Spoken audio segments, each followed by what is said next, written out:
It's just ragweed. Seaweed, maybe. Yeah, that's a dried up seaweed or something. Yeah, I got the chronic, man. Hey, brother. Well, hey, we're live, and it is one of a kind with RVD and Katie. So, a very special guest here. Baby. Thank you, baby. Rob and Katie told me it's equally cold in Las Vegas as it is in Pittsburgh. So, how about that? Pretty wild. So, but hey, we're live. So, fans, if you guys want to interact, ask a question to Rob, feel free to. Feel free to donate to the show. Do a super chat or a super sticker. We'll definitely get to those questions. Use hashtag AskRVD to hopefully it'll stand out too, and we can get to cooking on stuff. But Rob, this is the earliest that I've remembered to check in and look at the chats. So we're just improving all the time. That's it. This is we're rolling and moving and shaking here. It's baby. learning as we go here. Am I being detained? Well, Rob, so somebody broke a record this week, huh? How about that? Dude, yeah, man. Yeah, I'm proud. Let's share it. I'm surprised he didn't do it before. Like Juji Mufu. If you don't follow him on Instagram, you're missing out on a freak of nature. Dude is always showing off his athleticism, and he does crazy stuff. He's jacked, but he does backflips and splits, and he lifts the gym. So if you follow him or can find old posts, he lifts up like the whole squat rack, and load that up and carry that around while he's got a fucking dip chain weight. He does all kinds of crazy stuff, and very entertaining though. And he's crazy. And you know what? I bought some smelling salt because I watched him do it. He'd go, and he before he does a lift, and I was like, man, that looks good. And I've never had a time to use it though. Like I have it, and I've had it for the longest time, and I still want to try it. But I'm like, when's the right time? Like I'm not going for like a maximum lift or anything like that, like ever. I don't know. Yeah. But sometime I'll use it though. But yeah, that's him. So you were aware of him before he broke this record? Yeah, totally. Okay. Matter of fact, he did one before where he let's see, he had a foot under each chair, and he held a barbell over his head with weights on the barbell, doing like an overhead press, and he held that, and while his feet spread into a split, and he went down into a full split across the separated chairs, holding that barbell over. And I thought, wow, that's maybe that's more impressive than what I did, but always been a fan. Holy shit! Wow. Yeah. Well, let's check it out. First, I have a clip here of the previous record holders here, including someone that is with us today. OG, I was the first record holder and setter, and that's cool. I've been seeing that lately, like different people that have done. Juji's the first one I've seen beat 166.5, but I've seen a few people doing it with lighter weight, heavyweight still, but working their way up, and I was flattered. It's cool. I said it. They're giving me credit. Hashtagging Van Damme lift. It's really cool, because I was inspired, obviously, by seeing the man himself, Jean-Claude, doing the split in all his movies. In Bloodsport, it was across a couple of chairs. In King of the Kickboxers, he got it in there by being tied to some trees. Lionheart, everything. He always would work that in. And anyway, I was doing that in the gym while I was trying to put on size lifting, and I thought of doing weight while I'm split across the benches. So I started doing dumbbell curls, something light, even a tricep overhead press, and what I really liked was jumping into it and landing, bam, in the split across the separated benches without falling, bam, having the balance. And I got to where I would jump up higher and higher and do that. And I never, with the weight, I never did a full workout like I wouldn't recommend, like, you want big biceps, do dumbbell curls while doing the splits. It was all for show and for something I was trying to get better at specifically. But a guy that I looked up to in the gym at the Y Center in Battle Creek saw me jumping into that split and kind of blew my dream away by saying, what do you do that for? I was like,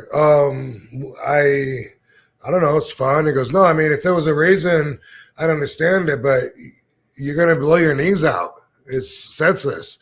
Are you getting paid for it? And I'm like, no, I'm just trying to learn. He goes, yeah, I wouldn't do that. Yeah. Man, I guess, he's right. I don't want to blow my knees out. That would suck. All athletes that I know that are older blow their knees out. I don't want to go down that route, So anyway, as I was putting on size and lifting weights, I used to power lift, not competing, but that's how I first started lifting weights. That's how I got taught, was power lifting. So it was all about moving the heavy weight.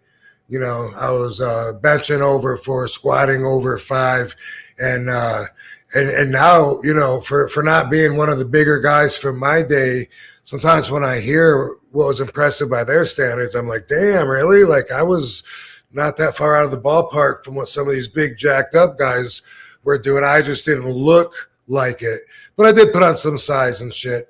And so when I did the Van Damme lift, I was showing off for a picture, doing the split, holding a dumbbell up and posing, 110-pound dumbbell. And then it was a 135-pound dumbbell at the Gold's Gym in Savannah when I was older. Not still a kid at the Y Center, but this was probably 96-ish, 95. And anyway, then everybody saw an ECW with the officials around me. I'm not saying Juji didn't have the official, so it doesn't count. So it might not be official. Quite possible, though, since the officials weren't around him, it might not count in the record books because they did have to measure everything, weigh everything. And as a matter of fact, the first attempt that I did was a failure. A lot of people don't know this, but in my outtakes, what sucks is there was a local wrestling team from Valley Forge, I believe, or Pigeon Forge. Valley Forge Fitness Center is where I was, and the wrestling team from the local high school, they were all there to watch me do this. And so while we were filming my first attempt, they were all behind me, and I was like, now when I lift this up, and the officials said, my hand had to be at least as high as my navel. Maybe I had to clear my navel, I think, in order to boom, as far as lifting up.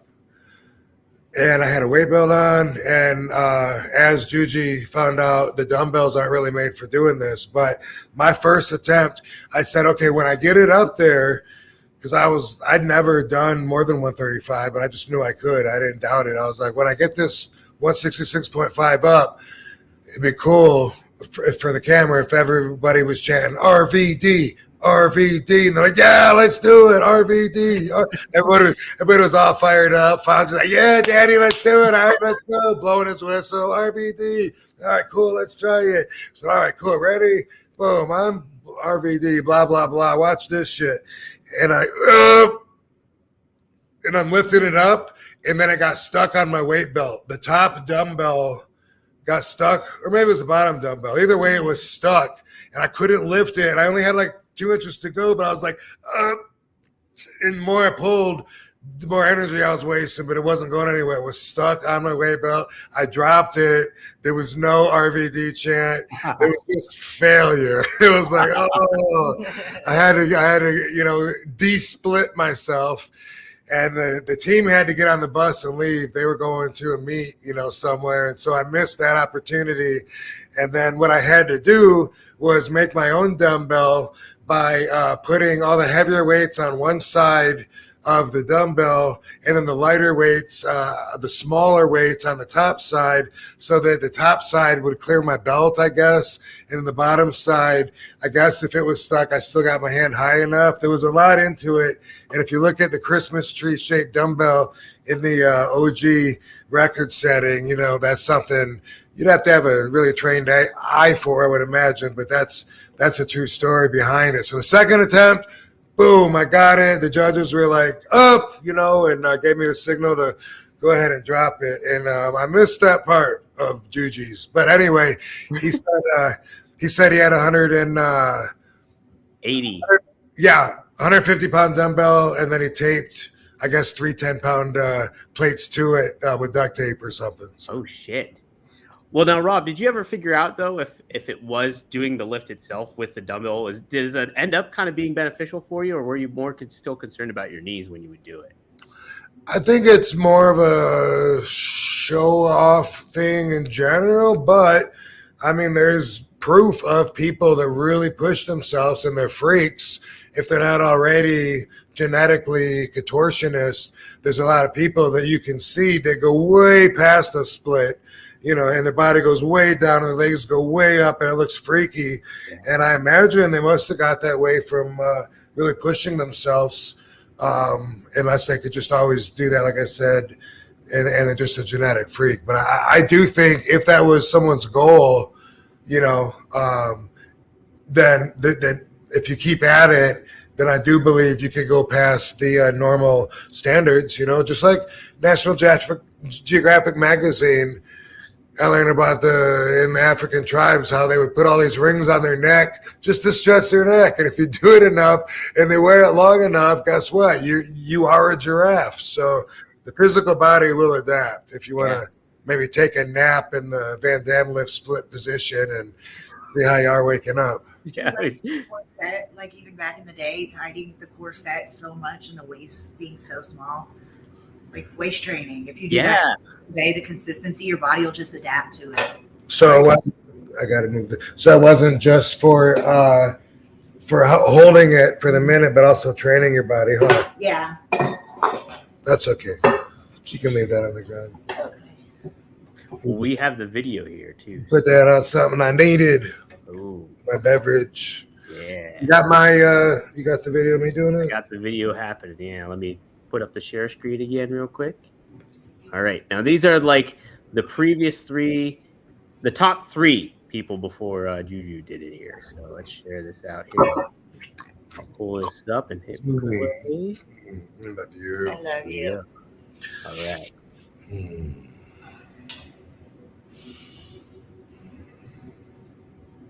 Okay, Lucas Aaron, 150 pounds. Whoa, I don't think I've seen this. No? Dude, I didn't see a lot of this till recently, and I've seen 2 or 3. I don't think I've seen anybody else until just a few weeks ago.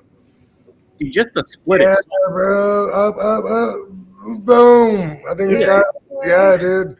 Looks as good as mine. Man. Good job, dude. Fucking A. Wow. He did it too. Why didn't he just try the extra 17 pounds? Yeah, right? Throw something on there. Oh, there we go. Nice. I don't know how much weight that was, but good job. He's even got my wrestling singlet on before. He does. They're 95 singlet. Yeah. Yay, there's RVD. Yes. I love how you go into it. The originator. Talking, all cocky. Want to be all support.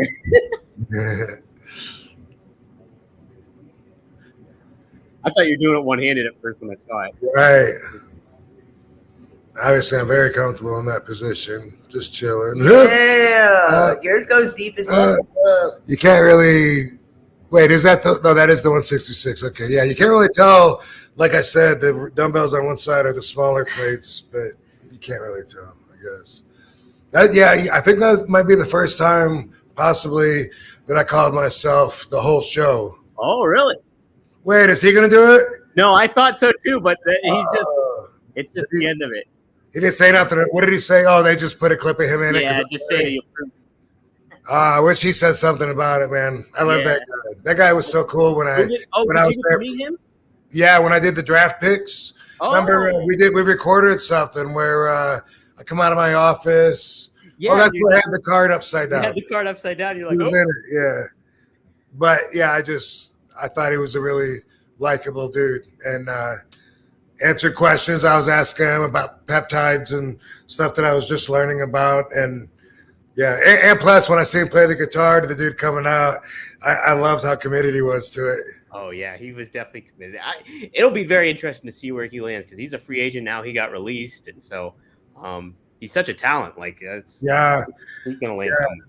That's something that they all got to learn, though. They're all like, I thought everything was going fine, and they just told me the next 6 months what we were going to do. I don't know what. They all got to learn that that's how the industry is. Like, it always has been the whole time I've been in it. And so I just tell people, don't really believe and commit to the idea that everything that they're telling you is going to happen the way they said it's going to happen, because it's probably not. Well, Katie, has that ever happened to you too? Like where you had some expectations and then they all kind of fell, like kind of dissipated in it, and from a wrestling perspective? I guess maybe yes or no. I guess COVID was something because I just signed to Impact Wrestling, and then we were filming for TV still, but there was no crowd because of the pandemic. And so it was still fun. I love being Rob's manager and wrestling, but it would have been more fun with the fans because you okay? Yeah. Well, oh, that face you made. I sucked a joint in my hair. You did? But anyway, it would have been more fun to have the fans there. Absolutely, yeah. Have you ever had a promoter tell you, we're going to do this, and you make you the champion and have you go over these people, and then like later on, then you're like, hey, wait a second. This is not what I was told was going to happen. You ever been in that situation? Yeah. Yeah, well, it's part of the business. Yeah. Yeah. And that, yeah, like you said, and especially in like the show business kind of aspect of it, things, entertainment, everything kind of changes. And I mean, that changes with anything too, with whatever you make be work. So yeah, it definitely happens. True that. Show right. People that can also watch live on YouTube at the Real RVD. Oh no, right? It's on my page live, right? It's on your YouTube page. So RVDpod.com. If you head there, that's where you land. Watch RVDpod.com. So show right. Well, if you go to my YouTube page at the Real RVD, you can't see this right now. It's not there. Yeah, you can at your YouTube page. I'm asking. I don't know. Oh yeah, no, because people are commenting on it from your YouTube. Okay, I thought so. Yep, and here's a comment here, a super chat. Thank you, Show Ryu King. What up, RVD? Blessing and bong rips from Detroit. So there you go. Appreciate it, man. I was just asked about my availability and interest about going back to Detroit for the Astronomicon, which we just did a few months ago. You didn't go to that one, huh, baby? In Detroit? That doesn't sound familiar. No, I don't think so. But so when was that? I think April. So I might be going back. If so, bring RVD some pre-rolls. There you go. Bong reps, sometimes I looked down upon in the conventions. Are they really? Sometimes. Depending on what kind of convention. Right. Where you are, who you are. Another super chat we got here. Nick Cross. Thank you for the Nick Cross to make you jump. Happy New Year, Rob, Katie, and crew. What's the best sativa for a euphoric creative high? Looking for something to help in the studio while writing music. Is there anything that stands out to you, Rob? Sour Diesel. Sorry Diesel, it's called? Sour Diesel. Okay. I'm just throwing that out there. I'm not saying necessarily I feel really strongly about that, but that's what comes to mind, so I'm going to go with that. How about that? There you go, Nick. Try that baby out. Okay, so apparently Eric Bugenhagen told Chris Van Vliet that he's essentially retired from wrestling now, or at least for now. Well, yeah, okay. But that usually means I don't know what I'm going to do because unless people book me, I'm not going to be working. But if they book me, then I will be. I think it probably means that. And if he has a 90-day clause or something where they got to pay him out still till the expiration of his contract, then then he'd be chilling until then anyway. But I don't know. I mean, I say that generalizing, not knowing what his interests are. But I did see the one interview that he did. It was with Chris Van Vliet. I saw part of that, and he seemed more like indefinite about what his position in the wrestling business would be.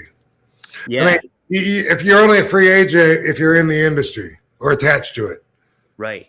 Now, does it kind of help you with almost like leverage or your star power too? If you kind of imply that, oh, I'm kind of retired, so it's going to be hard to get me out. Does that kind of help? Do you think that can kind of help in a certain way where it'd be like, oh, no, not someone with his experience. Yeah, no, and maybe not in general anyway. I don't think so.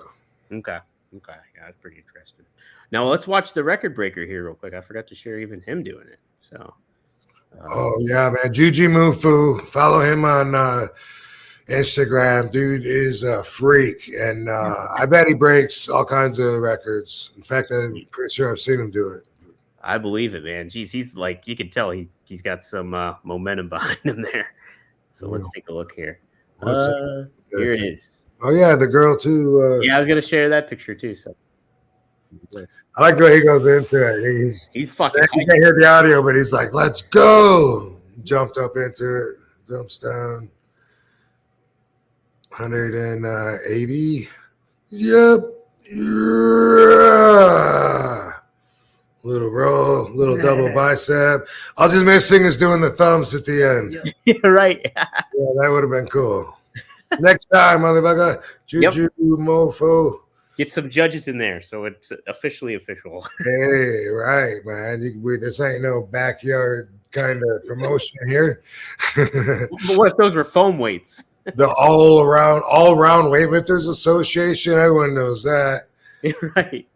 This was a freak weightlifting organization that officiated it. They specialized in doing odd lifts. So, I was shopping it around, trying to see who would have interest in helping me gain exposure for this at one time. I can't remember who started telling me, but I had a really impressive picture of me with the 135 in Savannah, Georgia, and I was jacked up and probably like 240 pounds. And it was just an impressive picture. And a lot of people would ask, like, have you talked to Guinness about this? Or you talked to Ripley's? And I'm like, geez, don't you gotta have an elephant standing on your leg for that kind of stuff? But then I did look into it, and somebody gave me somebody's number. Somebody gave me. I ended up contacting this guy up there in the, I guess the tri-states area. Don't know where he's from, but like 3 different officials had to meet there in order to make it official. So that I remember it was a big joke because I don't know if you know that area. You live in that area, dude. Valley Forge. Oh, well, that's more Philadelphia area. Well, okay. Closer, East Pennsylvania. I'm Pittsburgh, so West Pennsylvania. Oh, okay. Because so one thing that was funny, I was telling Sabu about it after I talked to the guy on the phone, the official. I wish I could remember his name right now, but it's been a while and I haven't said it or read it or anything. But anyway, the guy said he was going to get 2 other officials. He just had to, because we had to schedule this and coordinate it, make sure they're available. And he says, I got a guy coming down from Lebanon. And I was so excited. And I was telling Sabu, like, yeah, man, one of the guys is coming all the way from Lebanon. And then we're driving and we're on our way to the Valley Forge Fitness Center. It's like, cool. It's in like 13 miles, man. That's going to be cool. And then we pass a sign that says next exit Lebanon. I was like, I knew that. Sabu was like, you thought they were coming from another country, didn't you? I'm like, man, I don't know. That'd be like by the way, so it was Lebanon, Pennsylvania, but by the way, All Round Weightlifters Association, they're domestic, national. They do 1-arm bench press, 1-arm deadlift, like oddball lifts that they're interested in. And they told me at the time that I could go for setting it as a world record, which would have been pretty cool, and maybe looking back at it, maybe, but it didn't seem feasible at the time because I would have had to go to this meet that was coming up in Romania. Okay. And I was like, I don't know, man. I'm 25 years old. Right. Romania's a bit of a ways. I don't know Romania, but I don't no, think it's now I've Romania. been to Romania, you know, in Bulgaria, and now of course I'm a huge superstar. But anyway, yeah, that's a story behind it. The Van Damme lift, the failure, the success, the progression, and it's pretty cool seeing people go for it now. And I always wondered why nobody went for it, pushed me so that I would beat them, because it wasn't like that magic number 166.5 ended up being like the most I could possibly do. It was kind of something we just picked because it was Fonzie's body weight. Yeah. I had done the 110, no problem. I got video of me. I can hold it and talk to you like I'm talking to you right now. Now, this is only 110 pounds. Don't worry. I get much more impressive than this. Boom. And then anyway, we went to 166.5, and I really thought someone would do 175. And then you go back and forth. 95, yeah. But now, I don't know now, man. They waited so fucking long. I don't know. Well, at that time, what weight do you think you could have done it at? I don't know. I think because I didn't even work towards it at all, you know. So if I would have worked towards it, I think I could have come close to 200. Really? Yeah. Wow. Yeah, I could have pushed it.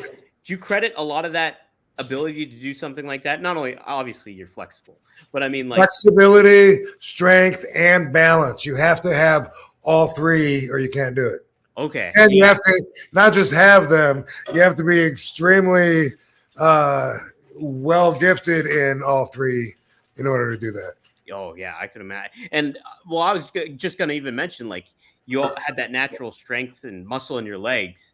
I'm sure that helped in a certain way with stability and everything like that too. You know? I'm sure, probably so.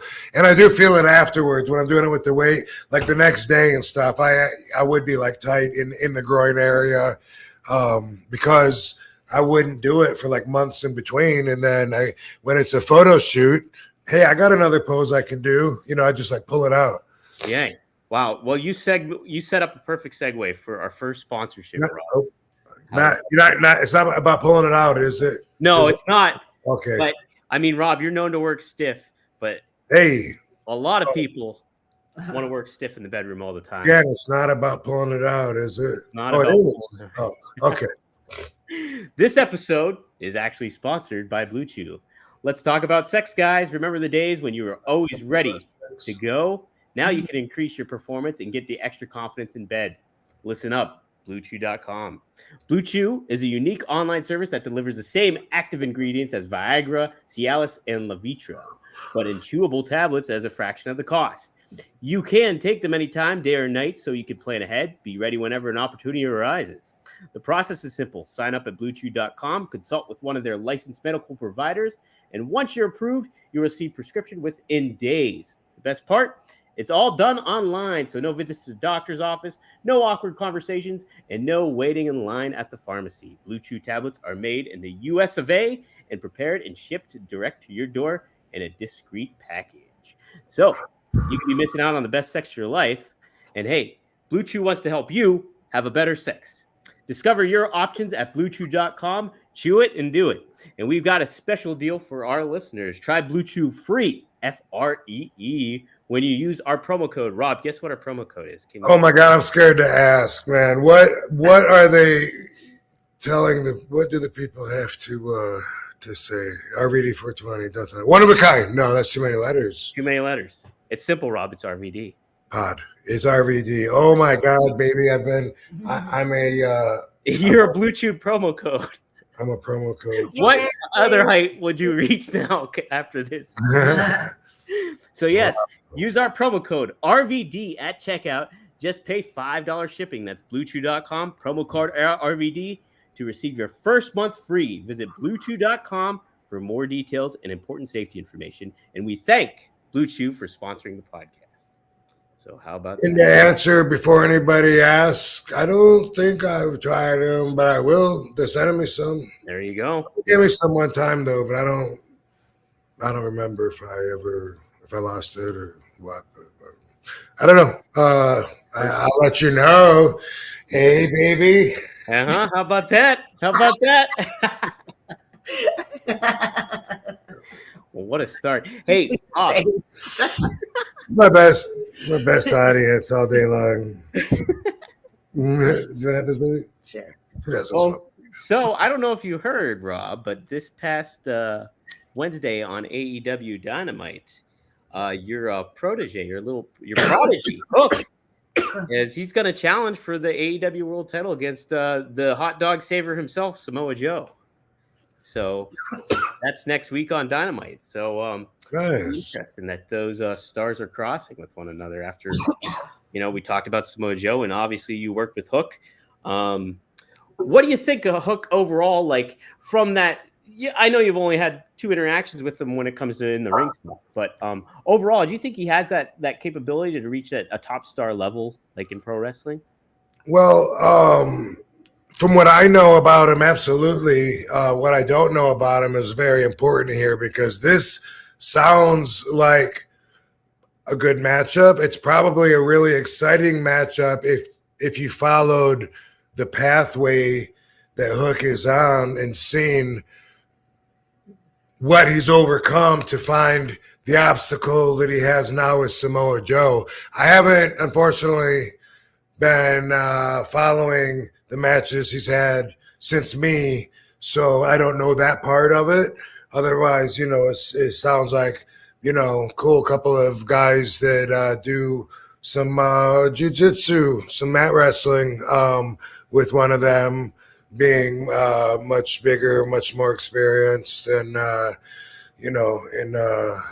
my dear friend Samoa Joe. So sounds like it might be a schooling of sorts, But I'm sure that if I knew the bigger picture and knew, what his pathway coming up until he's facing Samoa Joe, it sounds like it would be. I'm sure what they did is compelling. I didn't get to see the segment quite. I saw screenshots of it and all. And from what I heard, the crowd, he was super over with the crowd was Hook. The crowd was really into it. And they kind of almost did a thing too, where Samoa Joe basically laid a challenge out to whoever had a good record in AEW, win-loss record. And then almost like the bat symbol popped up Hook on the arena ceiling. And nice. Came out and confronted him and stuff. So pretty good setup. Good moment. And it's the heel, it's the champion with the open challenge to find the challenger. That's always a decision you got to really think about if you want to, if you want to let that happen, as opposed to the other way around, because sometimes it can seem like you only got one guy or something, but that sounds really cool, and hopefully I'll watch it. I think we got it on saved on the DVR there, huh? We've been watching a lot of that. We've been watching docudramas. First was the little troll girl, Natalie. Curious Life of Natalia Grace. Natalia Grace. Yeah. Oh, is that on Netflix? Okay, that one, and then also the Gypsy Rose. Yeah. The other one was 8 hours or something of our life. It's a Netflix show called The Act, and it's Hulu. On Hulu. Hulu. Okay. And it's an 8 episode in the season. It's so good. Yeah. About the Gypsy Rose. Do you know who that is? No, I have no idea. Okay, yeah. Anyway, they're both, in the news and the media. And she was a girl that her mom made her act and feel like she was handicapped her whole life. Oh, I heard about this. Yeah. So, man, we both found the series hard to turn away from, and all 3 of us. And then we just finished the 8-episode series, and there's still another series, I think I heard, that tells her side of the story, and then there's still the documentary series that's not acted out that we were watching before we flipped onto this. But if something's really good and can draw you in, It's cool to spend some time learning what you can about it and seeing the different sides to the story, and especially something entertaining and good and educating. It's a really interesting story. Wow. Yeah. So it's called The Act. Act. Okay, I'll remember that. On Hulu. On the Hulu. Sweet, I have Hulu, so I'll definitely check it out.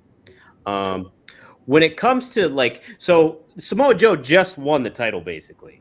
So in Hooks wasn't he the Ring of Honor champion or no? He was the TV champion, and then he vacated it when I believe he was challenging for the AEW TV champion, not Ring of Honor champion. No, he was the ROH television champion, but now he's the AEW World Champion. So he defeated MJF a couple weeks ago at World's End.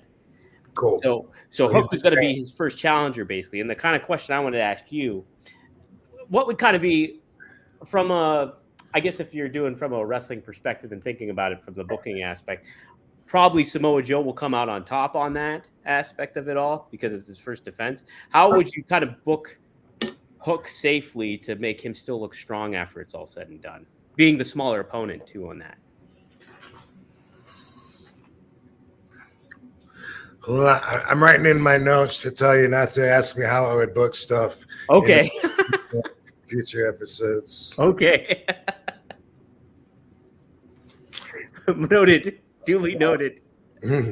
How I would book the kid? Is that what you said? Or how would you book Hook to still remain kind of strong in the aspect of maybe coming out on a loss on this one? Man, those two could have a stellar match, regardless of the finish, that could really build and should really build Hook's position, his status. He should be able to. I mean, if they have like a really great match where they earn, it's cool when two people go at it and they earn each other's respect. But also, first off, you got to earn the crowd's respect. And when you can do them both, that's sometimes like a really special moment. And I could totally see that happening with these two guys. I could see Samoa liking Hook, and maybe, who knows, maybe let's take him under his wing or something. I don't know. I like that because, Rob, I guess they positioned Samoa Joe, too, not as a heel necessarily, and he wasn't considered necessarily a babyface either. He was just Samoa Joe at this juncture. So it's not like he would be compromising who he was as a heel if he was doing something like that. So it could totally make sense to have that happen, actually, end in a respect kind of way. So I like that a lot. So where's the belt? Is it in the other room? Oh, yeah. You want me to get it? Yeah. Oh. All right. We have a couple super chats here, too. We've already talked about this, Orlando, but I'll pop it up here. Orlando Herrera asked, and thanks for the $5. He said, "Hey, Rob, what was your involvement with the 5-Star Comics?" Okay, so the story with the 5-Star Comics, there was thanks, baby, a friend of mine that had a lot of comic books, and man, where did I meet him? I feel like I'm not really sure where I met him now. I feel like I met him at a flea market, but I don't think it could have been the Savannah flea market. Anyway, there's a gentleman, good dude. His name is Craig Nobuyuki. And Craig Nobuyuki, I start being, we're friends, we're hanging out. And he pitches this idea to me about being a silent partner on a comic book store. He was going to use a lot of his inventory, to start, but also grow. And, I thought about it. And this is, I don't know when this is. This is early WWE. So 2003, maybe. Feels like around then. I don't know. And I'm liking the idea because I always am a sucker for a business idea, too much. Yeah. She knows. And a lot of people take advantage of me all the time. But you're optimistic. I'm optimistic, and I like the idea of something working out. You know what I mean? Like being part of a good business opportunity. And so anyway, I said, if I'm going to be part of this, I mean, is my value in my investment financially? I'm like, why not put my name on it instead of being a financial, silent partner? Why not have it be like RVD's comics and then help use that to draw people in, and we could do signings. I don't know. Well, they like the idea. Because there was someone else involved too. Maybe Todd Tochioka somehow. I don't know. But anyway, we ended up getting together, running RVD's 5-Star Comics out of the Lakewood Square Mall. I owned it. At first it was with Craig. We were partners. He contributed his inventory. I contributed my name and value and got wrestlers in there to like sign once a month and stuff. But poor Craig really got the raw end of the stick. I always feel bad for him because my team, in other words, my accountant, business manager, those kind of people that are looking out for my best interests, wanted to make sure everything was done exactly by the book and that we had an inventory done on every single comic before it came in and the value of what that was and put that up against the value of whatever else there was. But anyway, in the long run, he ended up getting screwed out of the whole deal and had to walk away from his inventory. And I don't remember exactly how it happened, but my accountant explained it to me as if it made perfect sense because that was what was on paper. And I've never even talked to him about it since then. I always felt bad. I ended up with one picture in a frame of his of some princess. And he always wanted that back, and I was like, cool, yeah, I'll send it back to you, or we'll meet somewhere. Never did. Now I don't live in LA. And it was LA too, not Savannah, now that I think about it, when I met him. So it couldn't have been a flea market. Where did I meet Mr. Nobuyuki? Anyway, so he ended up having to bow out, and then it was just mine. And then what I did was go in there maybe like once a week. I pick up my weekly Wednesday comics from my list that I was reading at the time. I'm not currently reading anything. I would look around and take mental notes and tell the people, like, hey, this looks like crap. Can we clean this up over here? Or, how about if we put that on the shelf and it frees up space over there? I would say I never opened up the cash register one time. So not the best job at being a business owner. I trusted everybody. I did have cameras in there. I had a lot of young, inexperienced people that, as I was told, learned a lot about themselves at my expense. But every month, it would be like, hey, the store needs this much more money. I'd put it in. My accountant would give me shit and say, we can't keep doing this. You got to make money from that store. You can't keep funding it. You're just going down this rabbit hole. And I'd be like, yeah. And anyway, it lasted about 3 years. And then I did just stop funding it, closed everything up, and then learned a lot more about some of what was really going on when I wasn't there. And I'm sure there's a ton of stuff that I would never will learn about because I was very trusting and to my detriment, So that's what happened. I had it at the Lakewood Mall for a year, and the rental agreement was set up there in a progressive direction where the longer I'm there, the more it'll go up. They give you a starting rate, expect your business to pick up, and then they kept wanting to raise the rent. And I moved it to something that was less expensive, but it was out in Lomita on PCH, close to my house. I lived up on the hill there, so it was close, but it was kind of hidden. I kept trying to put a sign up on the roof and trying to draw attention to it because it was easy to pass by and not notice. But it lasted there maybe another couple of years. We kept doing the signings like once a month. Lots of good memories for the people that were able to make it. Lots of wrestlers that I'll always be grateful for.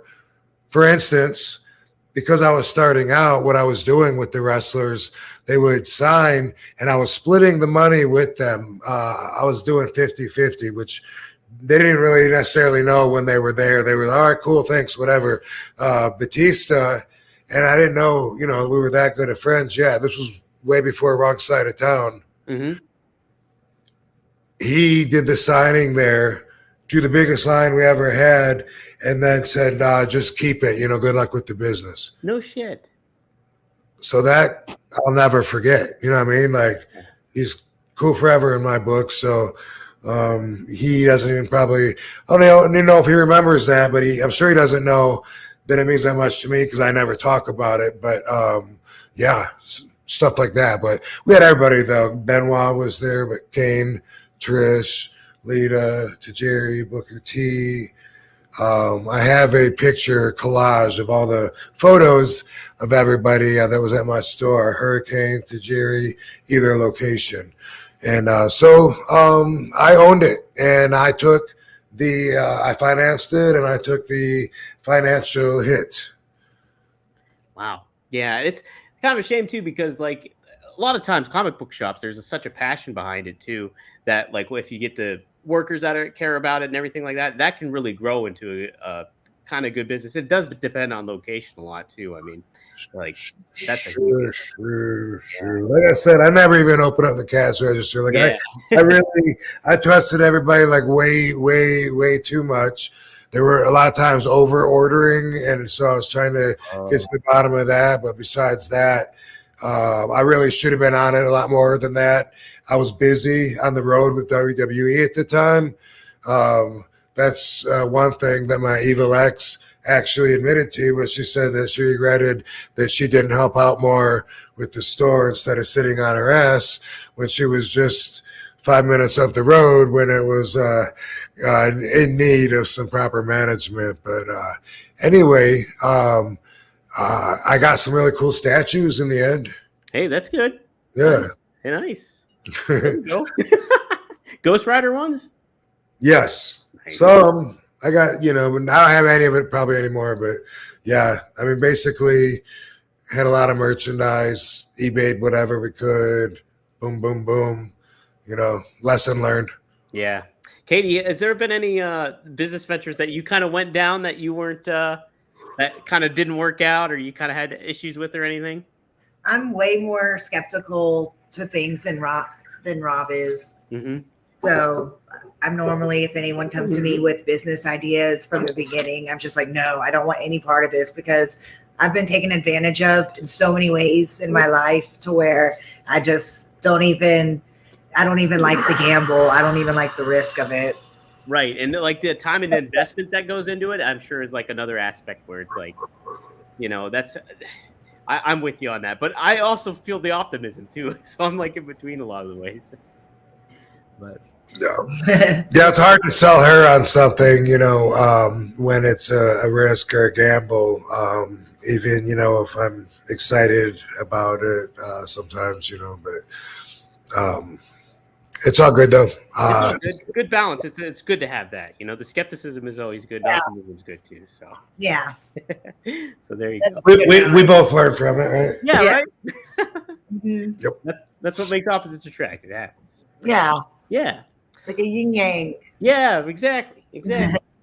Okay, Rob. Here's a question, and feel free to answer it however you want to. But Mr. Whisper donated $5. He's like, Rob, any thoughts on the Jericho controversy? Look, RVD wife is hot. Thank you. Thanks, y'all. Oh, I appreciate the positivity. Super hot. Thank you. I'm trying to find that one. Yeah, it's an unfortunate thing for him. I don't see an upside to it, any which way, if there is one. I can't imagine what it would be. All these rumors, bad things being said about him, very likely might cause stress for his family, home life, maybe. You know, I always think about that.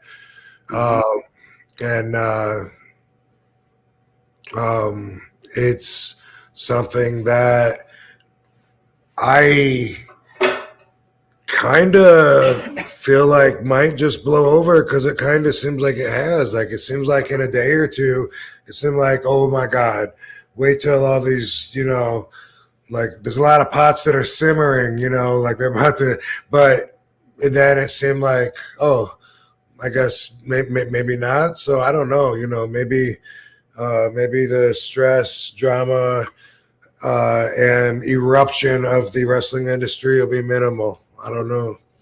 Maybe. I think it goes in the aspect of, how fast the news cycle kind of goes. And it's just unfortunate. Like, some of this stuff gets caught fire on social media, and then that's how it all kind of spreads and gets more word out, where not everybody knows the details of anything and all that kind of stuff. And it's just but to that, I also will say, like, we all know that we live in that world. So right. Our actions are ours to make, and we make our actions knowing that we live in the world of social media. So to not expect stuff to get out, if there is stuff to get out, would be foolish. It's very true too. Yeah, good point. Yeah, you talked about that too on previous RVDiologies. How about, like, all that's, you are responsible for how you're kind of portrayed online and everything like that. So, cool. Hey, the writer of your new music, VBDC, Venus Beach Dub Club, 1999. Thanks, man. He said, I played a reggae festival in Demolition and Demolition Derby in California in 2017.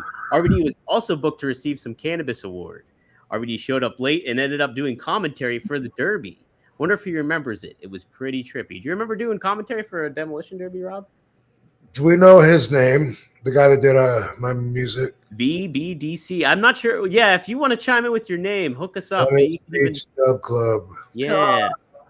The Dub Club. I love the song. Yeah, I love the song. I don't even listen to music, and I do like reggae, and but yeah, I love the energy, But I'm still, when I listen to it, deciphering some of the words and say, "Oh, hey, he's talking about me." So I still got to hear it more.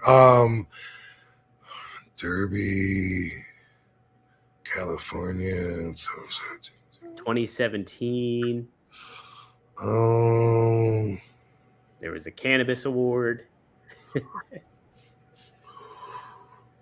Oh, I got it. Yeah. Oh, you mean this? Yeah. Oh, yes, absolutely. Oh, speaking of awards, check this out, dude. Fucking Lifetime Achievement Award for all the advocating, all the attention RVD has brought towards cannabis, helping legalize it, getting it out of its shitty hole, its penitentiary that it's been put in unnecessarily, unlogically, and unforgivingly. So anyway, yeah, I remember that Venice Beach Dub Club. Matter of fact, my good friend Medicinal Mike, Medicinal Mike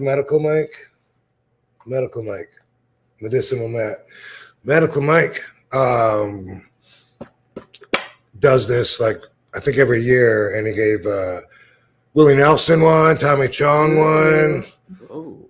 He might have given Snoop Dogg, but I'm not sure about that. So don't hold me to that one. But anyway, I am on quite the list, the Mount Rushmore of advocates in the celebrity world. So pretty cool. And but what's weird is that I don't know what I got there late for, because I had enough time to go around and do dabs at every single table that was at this little festival. I remember that. But it was a like half of it was like kind of like a convention where it's booth after booth tables with wax or weed. You know, I go to a lot of events like that. Sesh, it's called a secret sesh, but this one was also secret. That was part of it, and it was on a demolition track. So part of it was going and sitting in the bleachers and watching these cars wreck into each other. And then once the debris is all over, watch the people try to go by it and something other than cars. I can't remember what it was, but it was something crazy that was a draw. But before the Derby, though, maybe there was a wrestling show that maybe I was late for. Maybe I missed that. I don't know.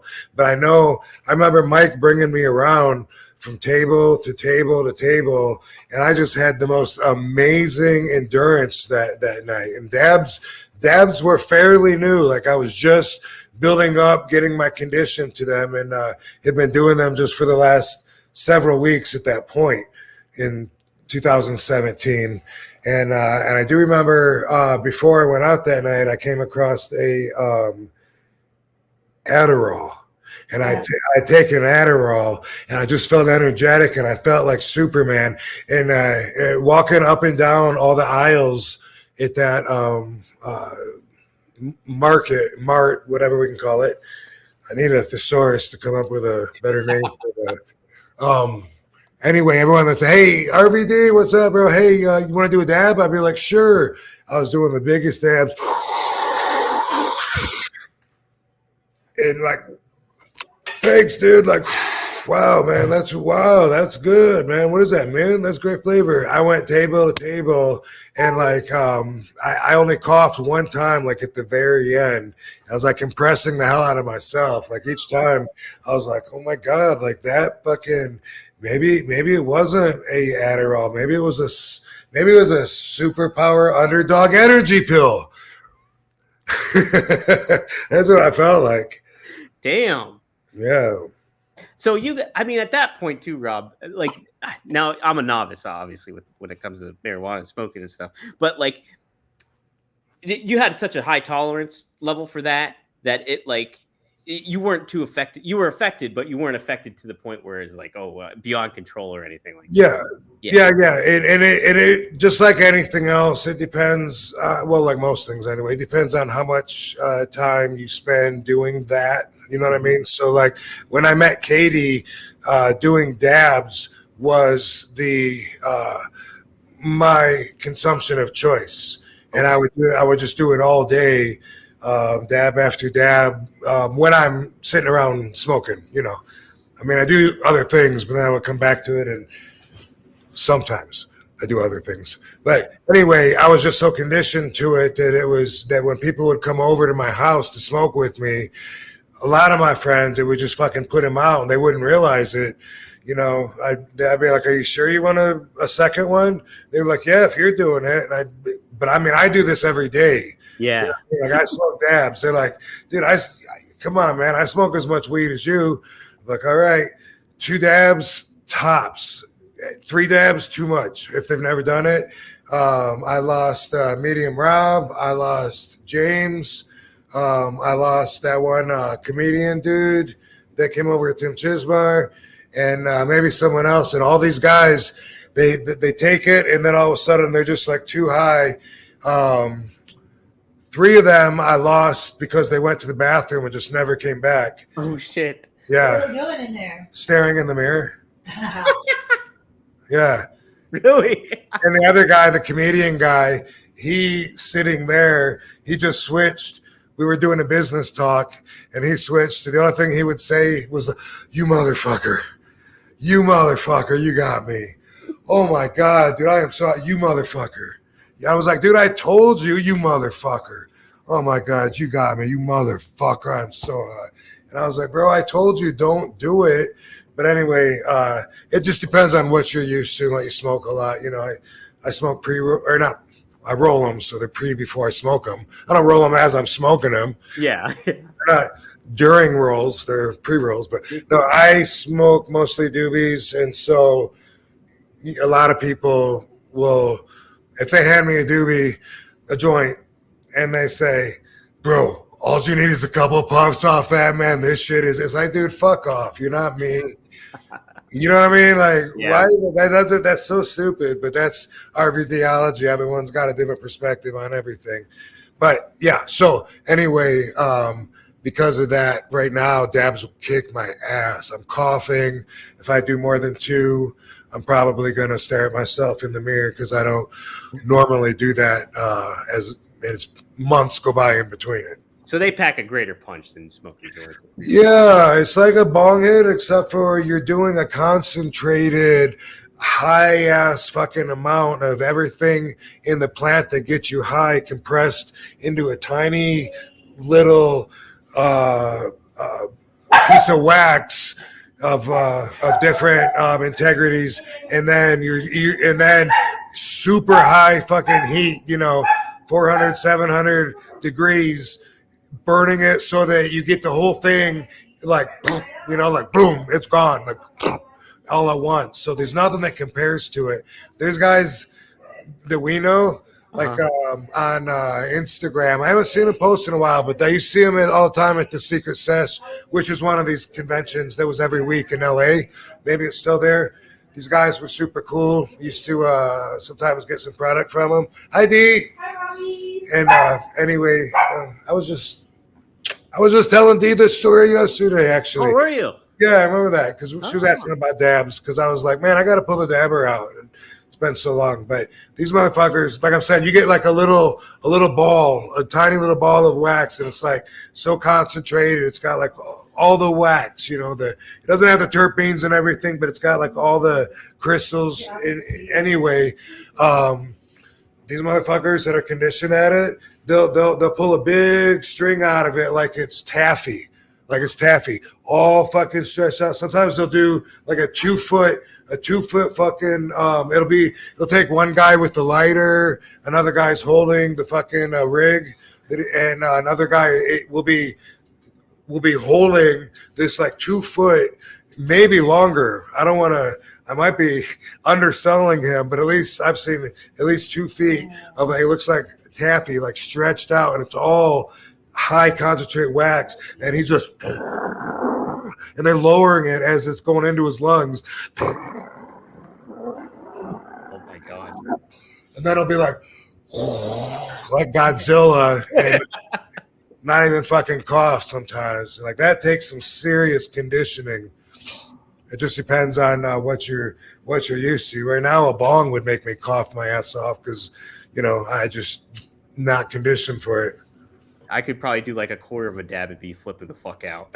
That's probably so strong, yeah. But yeah, that used to be just like the everything. Thing is, you got to get the nail. That's what you call the bowl that you burn it on. You got to either burn it with a torch, which looks sketchy, especially if you're in the car with a torch. Looks like you're doing some other drugs. Yeah, right. Which actually are safer according to the Controlled Substance Act anyway. Or you can get like an electric nail that preset the temperature and shit if you're into it, if you use it enough, but yeah, dabs. How about that? Well, funny enough, VBDC chimed back in. He said Demolition Derby. It was actually called Dabolition Derby. So that's right. That is correct. Yep. Demolition Derby. And then he chimed in too. His actual name is Seth. Seth. Okay, good to know, man. Fucking love the music. Like I'm gonna start using it to come out to the ring too. Ooh. And to do all my commercials too. And every acting part has to change the credit song at the beginning to that. Yeah. I like it. Yeah. I'm gonna change my ringtone.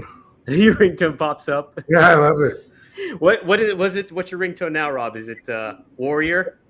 It's a gimmick. It's a gimmick off the phone. Something. Yeah, something. That used to be the thing, is changing your ringtone up. Your ringback tone so people could listen to a song while they waited for you to answer. Yeah. Yes, that was so good. That was like early 2000s. I remember being so pumped because I have an iPhone that other people have. I mean, ring that other people have. Yeah, from the iPhone. You know what I mean? Yeah. Oh yeah. Oh yeah. Oh yeah. Whoa, why is it so small? Wrestle Dog chimed in with 5 pounds. Thank you. Love from the UK. I just made a video about RVD, and now I see you guys live. Hope RVD gets to see it. You over here anytime soon? Are you over in the UK anytime soon, Rob? You know what? I had it on my schedule. I was just telling Katie this. Everything all ties in together. That my agent that books me at a lot of my signings gave me a whole bunch of dates that now months ago, and now some of them I guess are no longer there, and I'm confused. I'm like, dude, are we still doing the Ireland and Scotland thing? And he's like, I haven't heard back from them. I'm like, man, I got it marked on my fucking schedule, but just had that conversation and going through and looking at some of the dates that were maybes. And UK, that's all I got right now for the UK. Got people talking, got a guy from France talking about wanting to bring me over there to wrestle. And wait, France isn't UK. UK is just UK is Scotland, England. Scotland and England. That's it. That's I just it. learned that And Ireland. Wales too, yes. Okay. Mm-hmm. So there you go. But anyway, yeah, usually when we're over there, we go to Europe because they all do, like people over there get on 2-hour, 3-hour flights and they see the whole fucking continent. It's part of their living that we don't do here in the States very much. Right. Well, yeah, Wrestle Dogs, if you want to send us that video that you made, send it to... Yeah, what am I going to see? It says he hopes I see it, but I don't know. Yeah. Yeah. Send it to tweet us. Send us a link if it's posted on YouTube, right? Yeah, don't put it on the comments on YouTube actually though, but send it to the Twitter at RVD Pod. And you don't want anyone else to see it? Well, no, because it will pop up in the save? chat here. Yeah, I don't know. Maybe he doesn't want to, but Sound share like it with us on Twitter or something like that. So I'm sure to get the word out for you. Okay. Oh, hey, Barbara. Yeah, Barbie's here too. Man, what a turnout.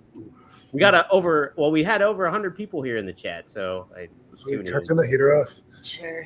Can you turn it off? Better yet, can you turn it off? Turn it off. Bam! Oh!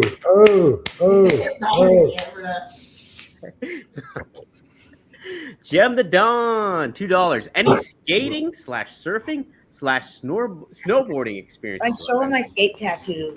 You have a skate tattoo? Wait, how do I show? Uh-oh. This is a TV show. Wait, right here. Hey. Down below? I'm trying to see. On the back of my eye, yeah. Oh. I don't know if I saw it. Did you see? Or you Did can you show see like it? this. What? The back of your thigh? Wait. It's on the back of the thigh there. Oh, I see it. No, Right on this. There it is. Is that a skate? Yeah, there it is. Oh, roller skate. Nice. Yeah. Good job, baby. Oh, that's sweet. Hmm. Rob, I don't. Let me see. I mean, skating. No. Did you skate as a kid? As a kid, just like everybody, we would roller skate, and I hated as a kid that when there'd be couples skating, I hated the pressure, because I felt left out because I didn't, have a girl to skate with, and so everyone else would couple skate. I'd be like, maybe I should ask that, that girl from school. She seems like she kind of likes me, and and they go up there, but then someone else, grabs her first. I'm like, oh man, forget it, and just be like sad. And then pretty soon, waiting for the DJ, and pretty soon she'll go, I'll skate. And then we go, yeah. Me and Dango used to, we would play roller derby, which Katie is training for right now. Really? You're training for roller derby? Yeah. No way. That's how I met Danette. Really? They might not know her as Danette. Yeah, that's where I met D. No way. I didn't know you were doing that. Yeah. I was on the news doing it too. Really? Yep.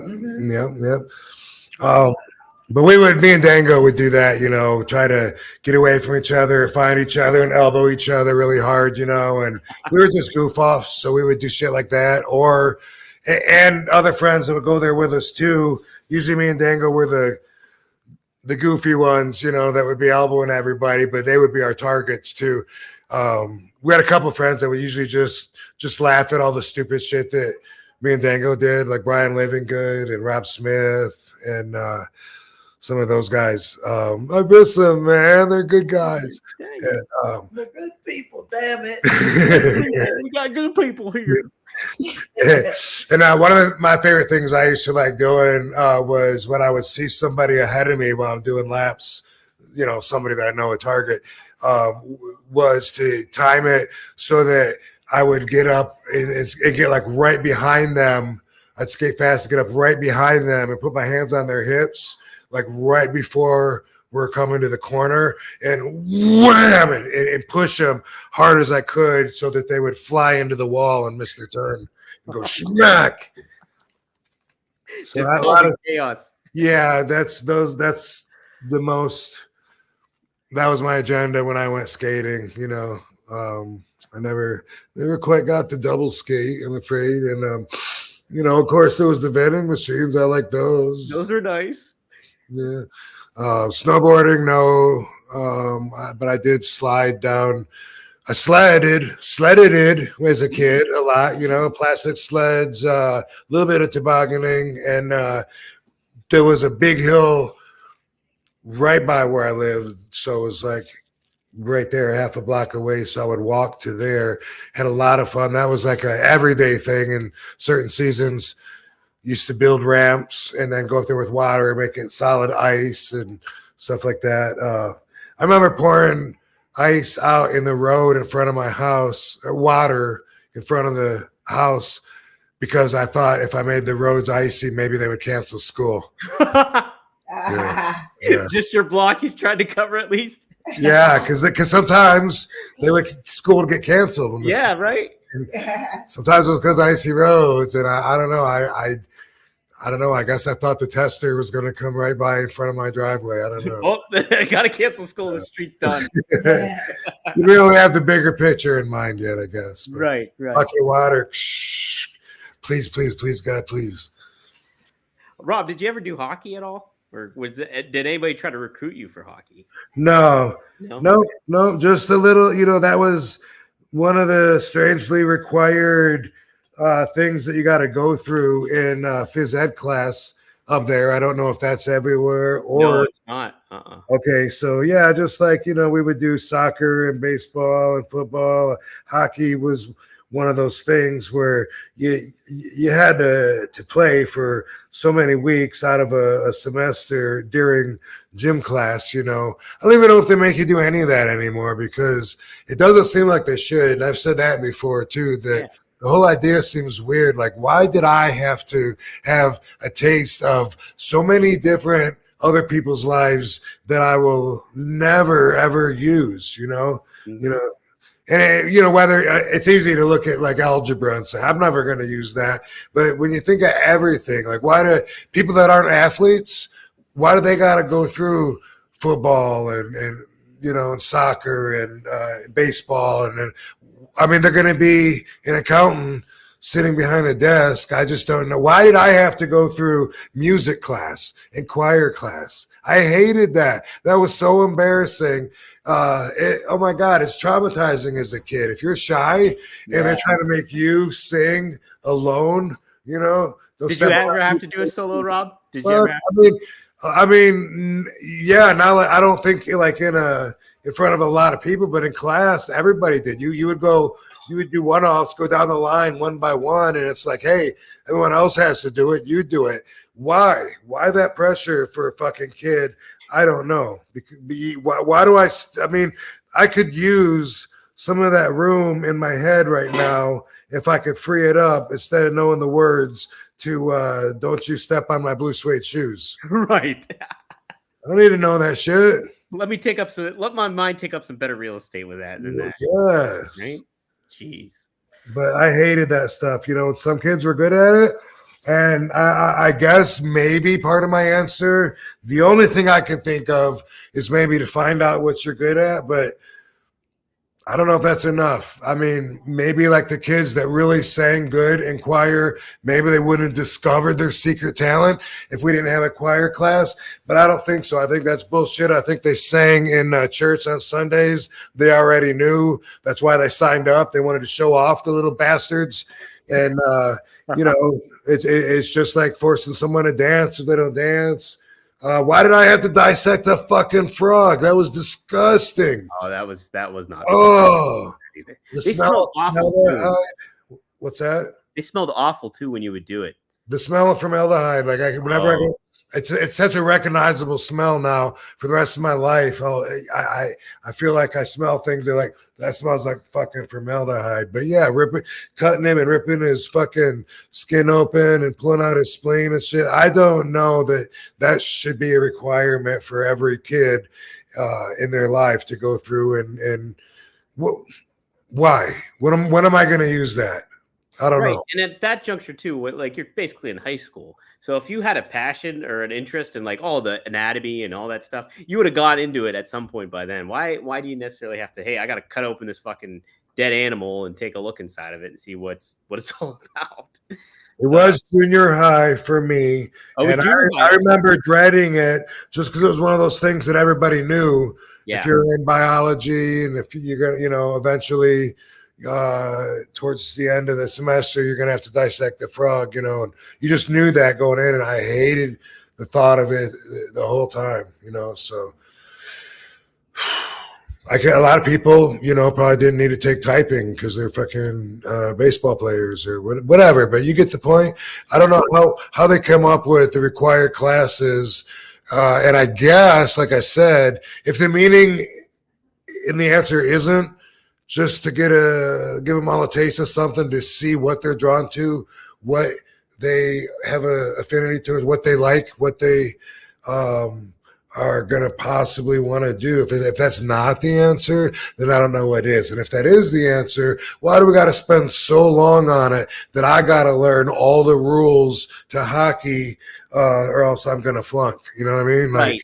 Yeah. Why does a grade have to weigh on that kind of aspect of it all? Orlando chimed in. He said they have virtual frogs now. So I don't know if you just do it over an iPad. That sounds way better, you know? Yeah, man. That's why did they do that back then in '87? For me, I don't know. Right. Well, you had Frogger though, so yeah. Frogger was a fun one. That was always a challenging one. Were you good at Frogger? How about that? Pretty decent. Not.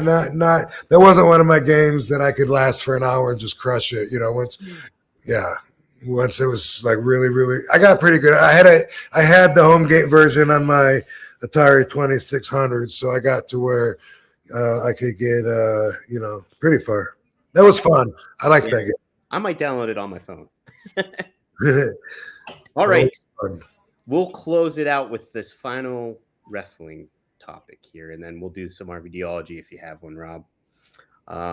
So also on Dynamite this week, it was kind of revealed that Sting's final match, he'll be teaming with Darby Allin, it seems, against the Young Bucks as his final match at AEW Revolution. So Darby's final match? Sting's final match. Oh, okay. Yeah, and then Darby will be tagging with him, though. Seems like a pretty good match to have as a final thing because a lot of like the Young Bucks know how to work, obviously, and Darby can take bumps like crazy. So, yeah, I think it just complements Sting very well and gives him a pretty good send off overall, I would think. Yeah. When is it? March 3rd. So in Greensboro, North Carolina. So Ric Flair will be in his corner and all that stuff. Who I did want to talk about is Darby, actually. And I don't think we talked about him yet on here. He's got a very unorthodox style and does some risk-taking kind of stuff. But he's someone that I've noticed that really is certain to keep the believability in it all, too, where it's like he thinks about it a little bit more. What have your thoughts been on Darby Allin so far as a performer? Well, first off, he's one of those guys I have to assume that he loves the business because I see him beat the fuck out of his body up, do crazy things that you don't do unless you love the business. You know what I mean? So it takes a lot of heart to do what I've seen him do. Some of the stuff I've seen, highlights on, say, Instagram, do not seem safe by any stretch of the imagination. So either some of that stuff is completely reckless and dangerous, or they're working RVD, which hopefully it's that. I saw somebody, who was it? I saw somebody, Christian, I don't know, but like I think body slam him. Yeah, it was Christian. Yes, on the stairs. Yeah, it was Christian. Yeah. So on the steps, on the dangerous pointed angle iron of metal, and the way they landed and everything, like just looked like that could possibly break you.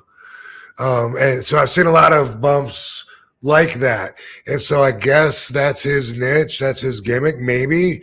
Kind of like Spike Dudley, I think of a newer 2024 version, 2023 version. Because, you know, Spike, if you look him up and look at his highlight reel, like everyone used to love, picking him up for a choke slam and over the rope and throwing him to the floor, choke slamming him from the ring. He's got I just saw a video of him taking that from so many people, and then through tables that are out on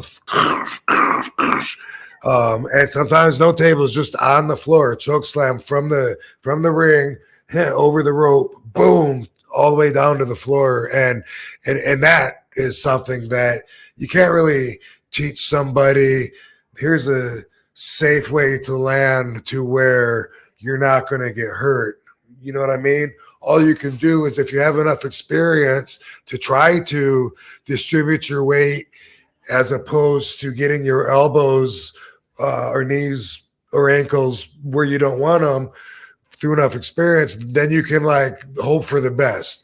That's going to hurt like hell either way and might do some damage. Doing this on the steps, bro, how's that not going to do some damage? Right. I don't know if he truly isn't hurt after stuff like that, then the great job. I'm a mark, because I look at that stuff and I'm like, man, if this, you know, it's entertaining because I'm popping at it, but at the same time, I feel for the kid, and I think, how long can he do that? Right.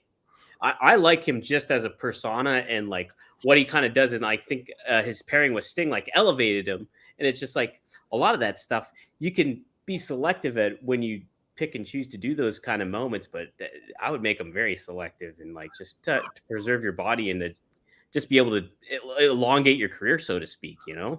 And you know what's funny is people said the same thing about me all the time. Everyone said that I wasn't going to have a very long career because of the crazy bumps and my style, even just because I jumped off the top rope, you know, because not everyone's even doing that, let alone doing the one-legged kick and landing, standing up and shit. But I always heard that you're not going to last, you're going to hurt yourself. So it's weird to hear myself feeling like I'm telling the next generation what I used to hear, but it seems to make so much more sense now. But I got to ask, is it just my perspective now? Like it made sense to them? Because I get it if they didn't see shit before me doing shit that I did. But still, we're talking about somebody getting body slammed from the apron down to the part of the steps that hurts with your whole spine, and you know, and other bumps, which don't really come to mind right now. But I know that I've seen a lot of the crazy flying, jumping, squashing bumps, and they all look to me like they hurt pretty bad. So it's entertaining to watch, but you know, I question in the long run how much of a career this guy can have. Well, by the way, you reminded me that a few months ago I found myself in an autograph signing room at what's the one in the South called? The one that's I was WrestleCade. Yes, sir. Yeah. So we moved rooms, but when I first got there, the first day I was in a room, and Darby Allin was there, and he said, "Hey," he said, "Look, we got all Michigan guys in this room," and I didn't know he was from Michigan. You know that? No, I thought he was from the Washington area. Wow, maybe he was born there. Let me take a look. Scott Steiner was in the room. Steiner, yeah, he's definitely a Michigan boy, no doubt about that. Was it Nash? I think Nash. Kev's definitely. Maybe, yeah. So there was a bunch of us, and let me see. I wonder if he was born there. No, it says Seattle, Washington here. You know what? Then it wasn't him in the room, but I still know who you're talking about. But I get him sometimes mixed up with. There's another guy there. Is it Swerve? No, Swerve wasn't there. I'm trying to think who Detroit was there. There's a guy, does he paint half his face or something? He looks like him to me, same size. He is AEW? Yeah. Okay. I'll know who it is after we're done recording. That's how it always goes. Hey, baby. This is probably not going to know. She didn't hear me. Where's YouTube Chris at? We need YouTube. Yeah.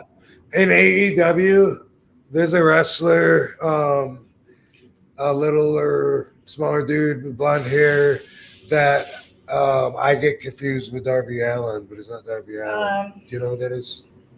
She might know. And he was in a signing. He's from Michigan because he was in a signing at the what the fuck's it called again? The WrestleCade? The WrestleCade. Me and Steiner and Nash, and maybe there was a girl there.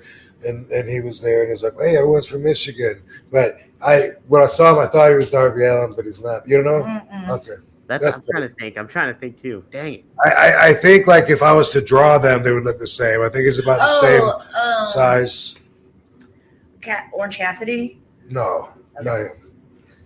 Where is Orange Cassidy? Decent guess, because that is a good guess, though. I saw them around the same time when he was blonde. This guy's blonde too. Yeah, and does Darby Allin team with Sting? Yes. Okay. Because let me look at that. See if I can find if I just look up AEW roster. Nobody in the chat knows. Michigan. Nobody, and he's from Michigan. You don't know, and he looks. Oh my god! Let me look. I'm gonna look such an idiot when it comes out. I don't even know though, too, Rob. Let me see. Yep. People are saying Danhausen. I don't think Danhausen's from Michigan. No, I think it is him. Is it really? Danhausen? Danhausen? Yeah. Because he paints his face. Yeah. I think that's the guy that I get mixed up with. Let me see. That came out. He's from Michigan. Yes, he is. Boom! Give that a prize. Woo! Wow, look at that. Give that dude who would have credited that for? Somebody mentioned it in the chat here. Who was it? V. Just simply V. Danhausen. He's originally from Michigan and is also an AEW with face paint. He nailed it. Wow, what a team we could send prizes. That would be cool, right? Yeah. Fucking during our thing like this. Yeah. I have a question at the end of every show. That's a good. That's good. A little trivia question. I go to the post office like once every 4 months, so people have to wait on me. So I don't have like someone to do that currently. My eBay guy is in LA and I'm in Vegas, so he has to wait for me to send him a box of shit in order for him to send it out currently. But dude, if it was a regular thing, maybe I could do a little giveaway. I could definitely get something on eBay that you maybe signed or something like that and do a little giveaway. We could do something like that. I could send a stack of pictures to you or something. Yeah, absolutely. I'd be happy to do it. Send them out and stuff. Then you got to pay to mail it twice. I mail it to you, then you pay to mail it again. I could probably just mail it out. True. See, either way is fine though. We could make it work. Yeah. What do we got to get? An address or something, huh? Yeah, something good. Mm-hmm. So cool. Well, Rob, I got to get music for this segment, but hey, it's time to wrap it up. Yay. And it's that. You know what that means? It is RVDiology time. Do you have something this week? Yeah. You know, I say this a lot. It's not very developed. It's but I do have a thought that I would like to share and see where it goes. Man, I just lost my pen. Dang it. Hold on. Well, I see you, pen. All right. So we don't want to use the same music for RVDiology that we use for the opening because we use it for the closing. We use it for the closing, and then we use it for the close. Well, so we use it for the opening of the countdown here, but then I also use it for the closing of our audio. My buddy Jeff, though, is actually coming up with a little like music for it. So once I get that set up, then we'll have something cooking for you. Okay, but I have a request because I just realized that I forgot to. I rolled this pretty nice doobie. Oh, but I forgot to put a filter in the end. So while putting a filter in the end, can you ask another question or talk about somebody, or can we? I can talk about something. Katie, yeah, I wanted to ask you, Katie. I'll tag in, baby. What's your roller derby team name? Partner for life. I haven't had a roller derby game yet. I've just had practice, and so I just go by Katie Forbes because the announcers like choose your roller derby name. Oh, do they? Okay. Yeah. That's pretty sweet. Yeah, and I was on the news talking about roller derby, and I was like, "It's a revolution!" And then the news lady, the caster, laughed about it, so that was fun. How are you at it so far, practicing wise? How's it been for you? It's hard. It's like it uses so many different random muscles, skating on a bank track and stabilizing, keeping balance. So that's really hard, but a lot of it comes to me easy because sometimes it's like wrestling on wheels, and I love skating, and obviously I love wrestling. So the mix of the two is really fun. And then D is like my tag team partner there. So we're the red shirt team. So that's like the heels. So we do like tag team moves to knock people out. Like she'll punch them and then I lay them out and then give them the boots on the wheels. So I like to work all that in there. And I love the cardio of it too, of skating. I love that. Now, how long does a match last? What are they called? Just a match or a game, or how long do they last at these? Can you answer it, baby? I don't really know so they gotta pay. I think they gotta go so many laps or whatever, and they gotta you got like there's goals of passing certain players, while they're doing laps, and then other players will defend that person that they're trying to pass and not try to let them pass and shit. So I don't think it's as much. I don't know. Is it a time on the clock kind of thing, or is it more just like yeah, maybe it is a time on the clock. Yeah, we have a clock. You got like a halftime, and then the bell will ring type thing. Do you know how long the timer is set for? Mm-hmm. But it's probably in the quarters. I don't know. I'm still trying to do everything with balance. I like how you didn't commit to that. Good job. She does that to me all the time. Like she'll try to say things that I didn't say and expect me to agree with it, and like I just did there where I said, you know how much time it is? She goes, no, and I said, oh, probably quarters. So like that's something she would normally do to me, expecting me to be like, I don't know. I'm not going to commit to that answer because once I've said it, it came out of my mouth, and I'm the news source. Yeah, and I honor my word. I respect my word, so I'm not going to commit to something I don't know about. Right. Right. I like that. Things. Well, cool, Katie. What else do you have going on too coming up? Anything else special? Oh, we're going to Hawaii soon. Ooh, nice. Yeah. Ooh, that's really sweet. Honeymoon. We're going to do water sports, parasailing, jet skis, snorkeling, maybe. Ooh. Where in Hawaii would you guys hit? To Waikiki, yeah, the touristy part is where we're gonna go. Whoa. Yeah. But all right. Anyway, dude. Any more, baby, that you want to tell them? No, about you. Well, y'all go follow me. Hey, y'all, fans. Yeah. Follow me. Tell me to follow you. Instagram, it's Katie Forbes, the number 4 real, and Twitter is the THE Katie Forbes. I'll put it in the chat here too. Yay. In the chat. 1 second. Uh-oh. What I do here. All No right. way. Yeah. No how. Look how big my head is next to yours. Your head is like. That's because I'm farther back. All right. So I hope everybody enjoyed the show. Before we leave for the week, and see you next week, I'm gonna drop a couple words to you about boundaries. It's a good subject. It's one of my values. So if you're into RVDiology, dude, you got to set yourself up with a good set of values, because it's your set of values that you use when you choose what you believe. What? Think about it. Do you choose what you believe, or do you not really have a choice? You just believe it because the facts translated in your head tells you this is the truth. Think about that, because I think that we'll get some different answers. Damn, I just broke my doobie. I need to put a crutch on it.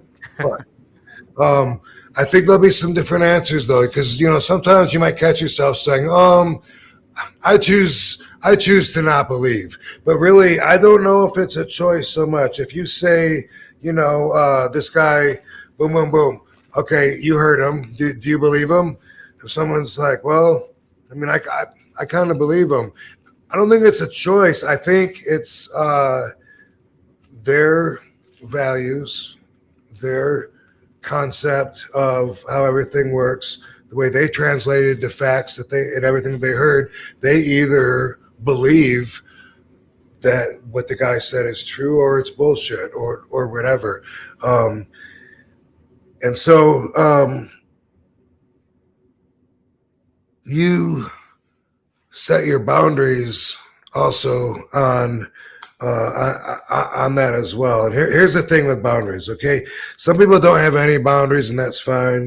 Like maybe physical boundaries are easy to see because you have a big stone wall that separates your yard from the next person's wall.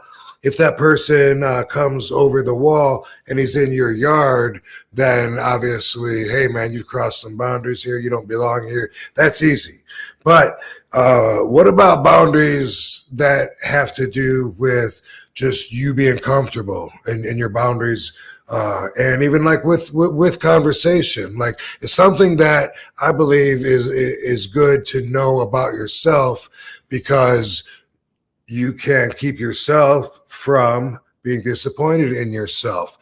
Sometimes you might be around some friends, right? And they might want to start asking, all right, here's an example. Let's say you're a dude, and let's say you really, really like this girl, and you go out with her, things are hitting off. You're like, oh my gosh, she is so cool. I love her so much. And then the next day you're hanging out with your buddies, and they're like, hey man, what happened last night? And you're like, oh man, we had a good time, so we whatever. And then they're like, yeah, did you fuck her? Now, sometimes that can make somebody feel uncomfortable, because they're like, now if I answer that, I feel like I'm talking down or low about someone that I respect. I feel like I'm talking disrespectful about somebody that I respect. I feel like I'm betraying somebody by sharing information. You get where I'm coming from? A lot of people aren't prepared for that, and they'll be like, yeah, I don't want to talk about that. Whatever. They can get really awkward, uncomfortable. I'm here today to give all of you permission to have your own boundaries. And when something conversational hits the alarm that tells you your boundaries are being close to being compromised, here's something you can say. Boundaries, dude. Just like that. Or it's personal. You could say it too. Yeah, same damn thing. like Dango back in the day used to have a girlfriend, and Tom was our older evil mentor, and he did that exact thing. Dango and Julie were really hitting it off. In fact, Dango decided not to go on the road with us for Tennessee because he wanted to spend time. He missed his girl. Didn't like being on the road away from her and stuff like that. And Tom, specifically to try to desensitize him, would be like, what, is she that great of a fuck? I mean, what, how's her pussy? You don't want to hear someone talk like that. But guys will do that. Guys talk around each other like that. And when they do that, it's like they're almost trying to force a bond that you're not comfortable with. You don't want to be on those terms with that person, but it's awkward. So it's good to know ahead of time, because Tom, for instance, would say that exact same thing and make Dango feel uncomfortable. And even early on, he'd be like, what, you think she's the only one with a pussy? There's all kinds of girls out there, and put you in an awkward. There's a few different things that I find that people will get personal about and make you feel this way. One of them is sex, which I'll tell you, RVDiology is something that I learned over many years and am still learning. But the last several years, meaning the last 5, the last 10, whatever, I feel way more intelligent and knowing than I was before. And that still continues to grow as I go on. I know more. I got a bigger idea of the bigger picture. But even way back when I was a kid, I hated stuff like that. I hated, trying to fit in. I hated that I was supposed to talk about stuff just because the other boys talked about it. And supposed to do things just because the other boys did. And when I was a virgin, I didn't even tell anybody, even my best friends. When I wasn't a virgin, I didn't tell anybody then either. You still are.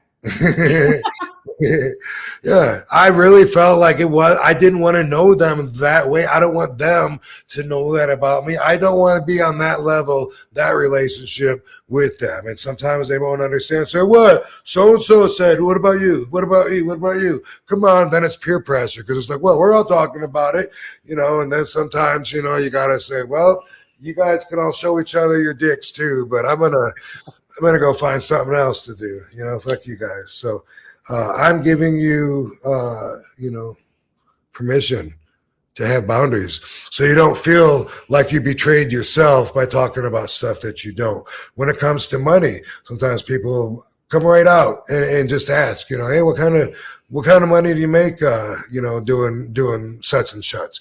And on the other side, a lot of people offer that up too. And even that's awkward.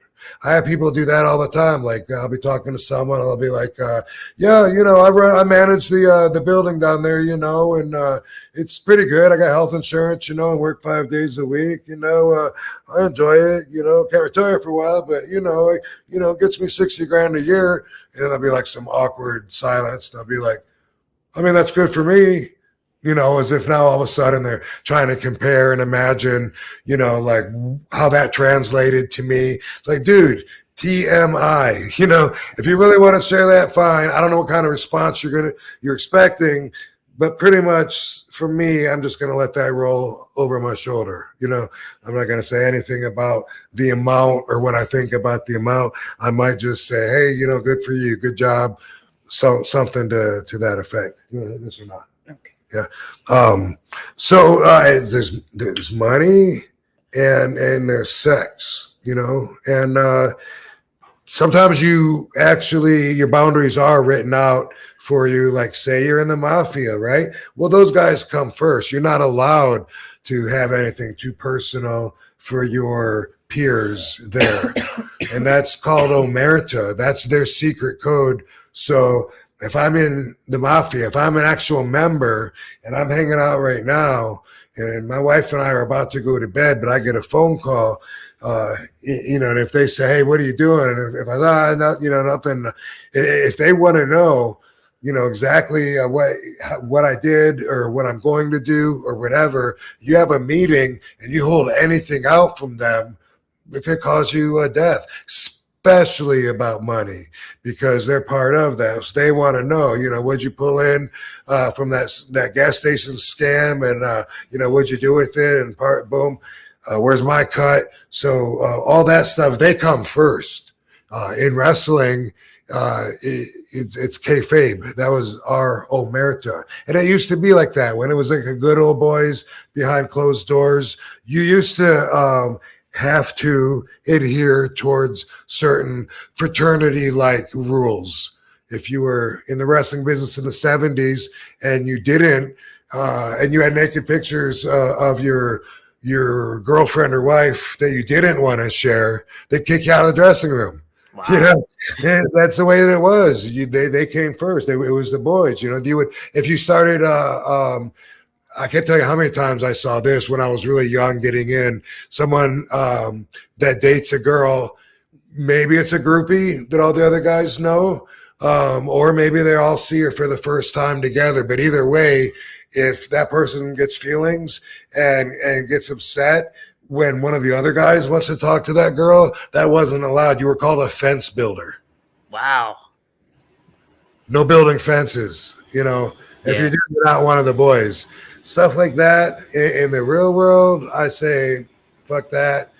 Have your own boundaries so that you're comfortable with yourself. And you can do a whole interview on the radio. And then afterwards you can say, man, I'm glad that I didn't answer that question or that question, because sometimes you open up and it's something you got to learn, like we all do. When I first started dating Katie, hey, baby. Baby. Yeah, baby. This is for you to hear. Okay. We're going home with this one. Okay. When I first started dating Katie, I, for some reason, talked to Johnny Stramboli. Oh, Johnny the Bull. Yeah. I guess he must have called me, which isn't the strangest thing in the world, but it's next to the strangest thing in the world. Okay. Like, he lived in Phoenix, in Arizona, and when I would go to wrestle or appear in Arizona, sometimes I would call Velvenis or Navajo Warrior, and I think they would send him, so I got to know him like that. But we don't normally talk. But when I started dating Katie, I guess he must have called. I talked to him, and he was saying that he knew her and stuff. And he says, man, one thing I always wanted to know, how's that ass feel? They don't even know each other. What? Oh my God. He did it. What? So, what did you answer? Right. So, man, I wonder what I did answer. Whatever it was a non-answer answer. I didn't want to just try to seem cool. And that's the thing. People feel obligated, just to be like, yeah, good. Or, people feel obligated to respond all the time in places where I don't. Just like if someone said, oh, you know how much money? Or probably was sent like in quarters or something, right? A lot of people would be like, oh, probably like, what?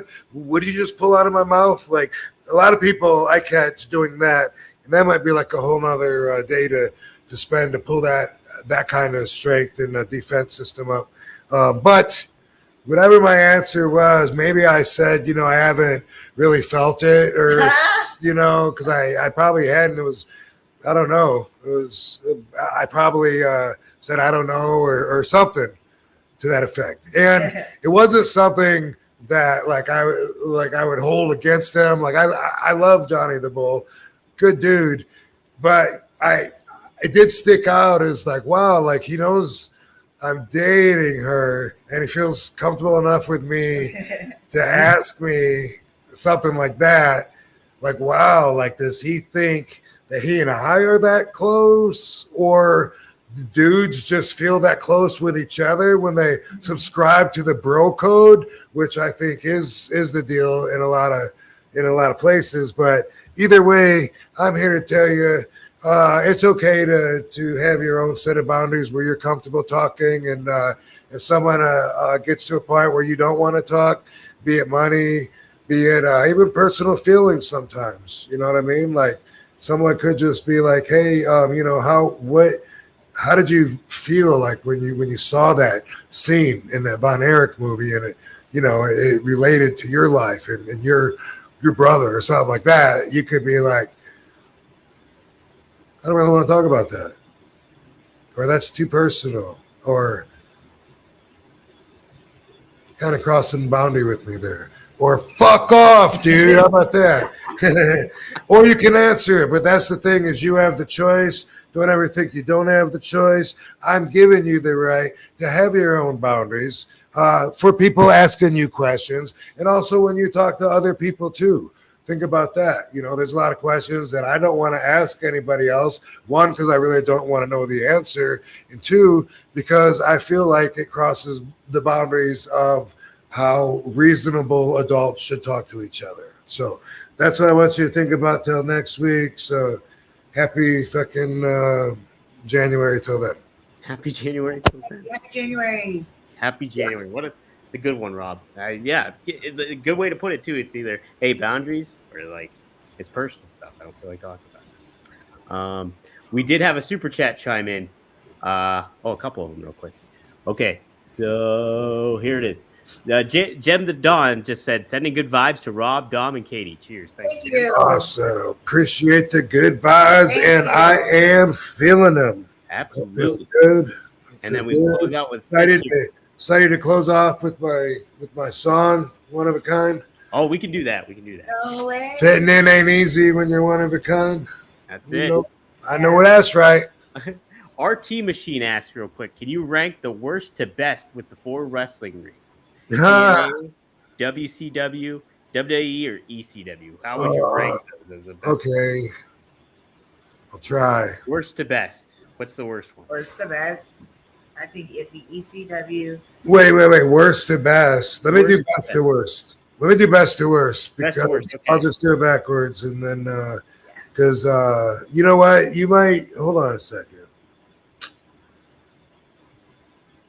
Maybe you got him ranked worst to best the way that you got him in there. But to be honest, I don't really remember how tight. I don't remember that much about WCW's ring because I was so young and green. I'd only been wrestling like 2 years. I don't remember if it was nylon or cable, but I do remember the match where, well, one was on TV, but I would run into the ropes and I would jump up to the middle, in the middle, and on the top rope, not the corner, but in the middle. I would jump up, and land on my feet, and then do a like a high cross body back into the dude that's in the center of the ring.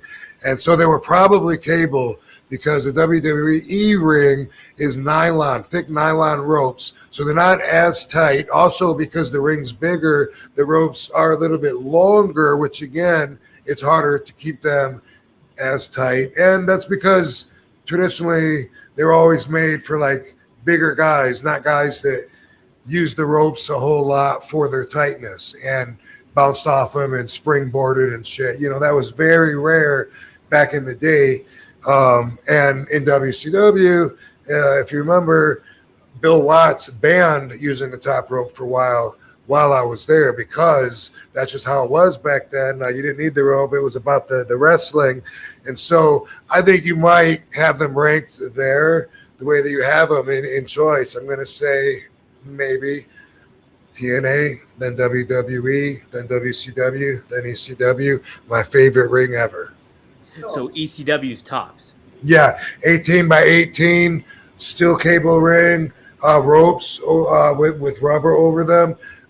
Little trivia info here.